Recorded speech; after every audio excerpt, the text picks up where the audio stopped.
Hello everyone, welcome back to my channel. Today we are going to learn about how to use Semrush tool for SEO and keyword research.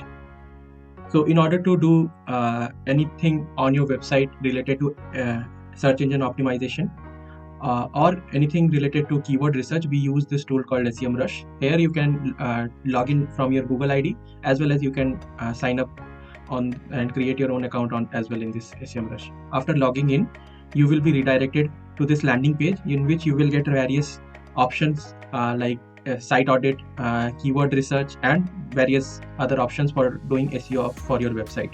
So after coming to this landing page, click on this magic tool button, keyword magic tool button, and here you will get the option to search your desirable keyword which you want to search for.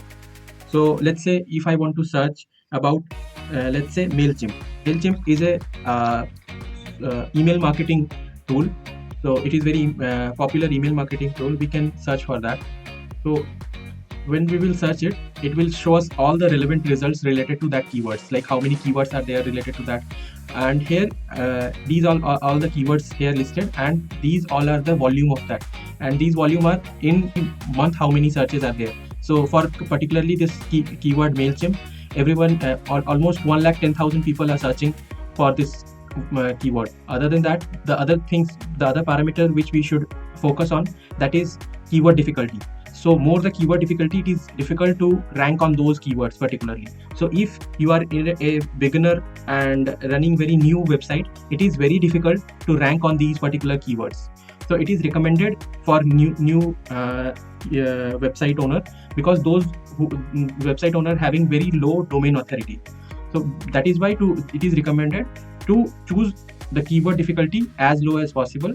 Relevant is less than 30. So, and the other option you will getting the parameter, this is CPC. So when the same keyword is used in the case of paid ads, that is Google ads, at that time it is relevant, the CPC cost, like every click how much amount should we decide for this particular keyword. So in the same way, when you will see this list of keywords, you will get like what kind of keyword you should target for. If you are writing any keyword for any blog, then you can choose what is MailChimp or MailChimp alternatives. You can write blog related to that. So in this keyword magic tool, you get all those perspective, like what content you can post on. The other thing, when you will click on this particular keyword, you will be redirected about that particular keyword, and these are the top 10 websites that is ranking for this particular keyword, that is MailChimp. What is MailChimp? So here you can also, if you are writing your own blog related to what is MailChimp, you can get the inspiration from these ranking websites, that why they are ranking on this keyword. So first of all, when you will come to this website, you will see that this website is ranking because they have written very good blog, and their blog has very good domain authority. That is one reason, that is why they are ranking. You can also take some inspiration from their content and rank accordingly. The same way you can take some other website as well and take inspiration from them to write your own blog. So this is how you can do the keyword research, and from this you can use Semrush tool for doing your SEO.